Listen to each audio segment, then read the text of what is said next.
Martin Munene is currently joining us from Nyeri, where residents there are about to tell him what they expect the president to talk about and the issues that are pressing them right now as we speak. Martin, good morning. It's good to see you. What are their sentiments there?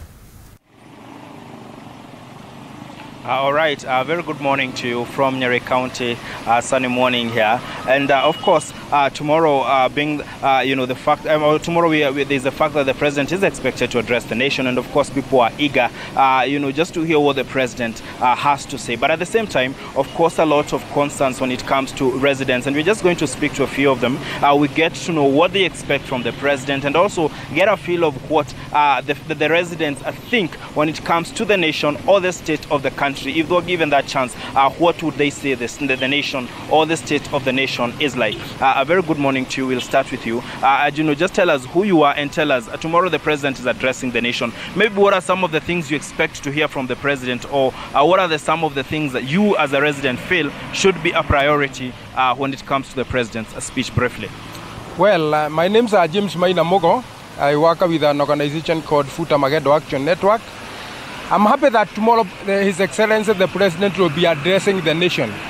And what I would like him to give priority is food security. Because in Kenya, we have now 50 years, and we hear people are still dying for starvation. So what we want is food security, whereby there is plenty of land, and if it is well irrigated, it can produce enough food for the domestic and for export. For example, there was the issue of mega dams that were to be in Mount Kenya and the Abadeas. It has been talked years after years. It has not been implemented. It could have provided water. The other issue is fighting corruption. Would like him to direct the CEO of Ethics and Anti-Corruption Commission to make sure that even those past corruption that has not been addressed, they are addressed. All right. Okay, thank you very much. So that we get somebody else. He says that food security and corruption. Maybe tell us who you are and what do you think should be the priority areas of the president when he addresses the nation tomorrow? Mimi naitwa Madhenge, naishi hapa Nyeri, businessman hapa Nyeri.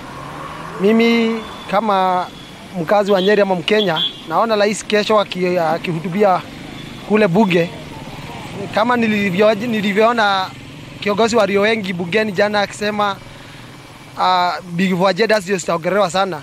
Mimi naona kwanza ongelea mambo na kuhusu na corruption, juu ile jambo inakela wa Kenya sana.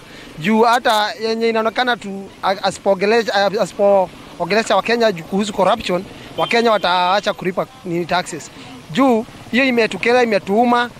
Lakini hiyo ingine wacha hiyo ingine iwe AOB, lakini corruption haipe kipaumbele. Asante sana. All right, he says corruption should be given priority. We come to you finally. Tell us your name and tell us what is your take, what is the state of the nation, and what would you want the president speaking about tomorrow? Yes, my name is Francis Kiama, and I expect tomorrow's state of nation debate should be, I think, if it were possible, we would even want it to be very interactive, where the president can be asked a question and answer the other one. Since we have so many questions we should ask about this country. The first thing is, the most important thing is the state of corruption. We are very worried about why we have so much debt and still the corruption is so high. We also expect him to address the state of the hunger or the drought. Since I think the state has money for special programs, which is devolved to the counties, and still the counties are there not doing anything while citizens are dying. We also expect the president to look at the education system we are having. It is nowadays even the schools are hiking prices. They're hiking the school fees, even with the government saying that we don't have, they'll be regulating the school fee. So So we are very worried about the nation. All right. So as I wrap up, maybe just briefly, if you allow me, just to hear the voice of a lady. Kesho rais anazungumzia nchi. Labda wewe unaweza taka kusikia rais akiongea nini? Nchi kwaje kwa kifupi sana? Kwa majina naitwa Gladys Nyawira Murage. Mimi ni mkaaji wa hapa Nyeri. Mimi kwa kifupi nikielezea, naweza penda rais kesho akiongea aongee kuhusu jangaraja.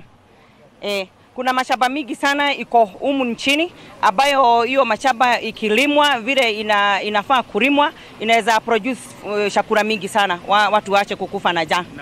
Yeah. All right, like you've heard, you know, one of the things that is being mentioned by a lot of people is the issue of corruption, and so a lot of residents here feeling that corruption should be given priority. In fact, one of them has said that even matters the big four should be, you know, in as an order of business, they should be AOB or any other business, but the priority should be given to the fight against corruption. Also the issue of hunger and starvation and mitigation measures to ensure that Kenyans are no longer dying because of lack of food. And those are the voices of the Nyeri residents. I bring it back to you in studio from Nyeri County. I'm Martin Monene.